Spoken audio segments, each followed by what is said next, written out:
Class 8 স্বাস্থ্য সুরক্ষা। আজকে পড়ব পৃষ্ঠা 40 থেকে 44। পৃষ্ঠা 40। যোগব্যায়াম। যোগব্যায়ামের মাধ্যমে মন ও শরীরের সংযোগ ঘটে। এর মাধ্যমে নানা ভঙ্গিতে মনোসংযোগ করে কিছু সময়ের জন্য স্থিরভাবে অবস্থান করা হয়। এতে মন ও শরীরের অস্থিরতা কমে। ফিটনেসের জন্য খুবই উপকারী। শিক্ষকের সাথে অনুশীলন করে আমরা এই ব্যায়ামগুলোর কৌশল শিখব। এটা সুখাসন, এটা সমাসন, এটা ভদ্রাসন, এটা শবাসন, এটা বজ্রাসন, এটা বৃক্ষাসন। আমরা শারীরিক ফিটনেসের জন্য বিভিন্ন কৌশল সম্পর্কে ধারণা লাভ করলাম। এগুলো চর্চা করার সময় আঘাত বা দুর্ঘটনার প্রতিকারের জন্য কি করা যায় তার বেশ কিছু কৌশলও জানলাম।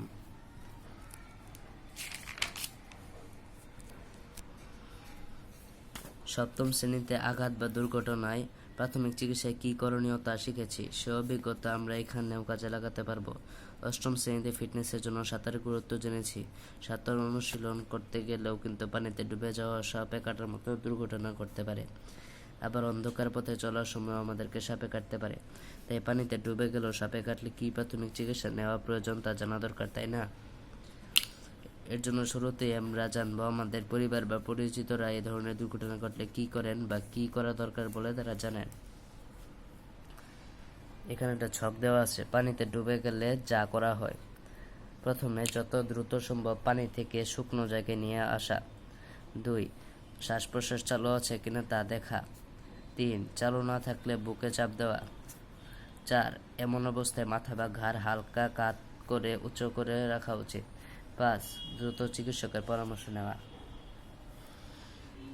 তারপরে সাপে কাটলে যা করা হয়: 1. তাকে মানসিকভাবে শান্ত রাখা।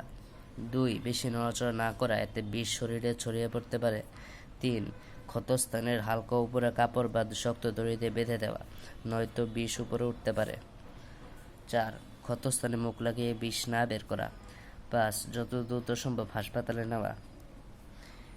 পানিতে ডুবে গেলেও সাপে কাটলে কী করা হয় সে সম্পর্কে আমরা তথ্য সংগ্রহ করেছি। প্রাপ্ত তথ্যগুলো এই কাজগুলোর ভালো ও খারাপ প্রভাব বিশ্লেষণ করে উপস্থাপন করেছি। শিক্ষক ডুবে যাওয়া ও সাপে কাটায় প্রাথমিক চিকিৎসায় কী করণীয় সেই বিষয়ে কিছু গুরুত্বপূর্ণ তথ্য দিয়েছেন। এবার অপর পৃষ্ঠায় সংশ্লিষ্ট ছকে করণীয় সমূহ লিখব। আজকে এই পর্যন্তই। পরবর্তী ভিডিওতে বাকিটুকু নিয়ে আলোচনা করা হবে। ভিডিওটি ভালো লাগলে লাইক করো এবং চ্যানেলটিকে সাবস্ক্রাইব করো।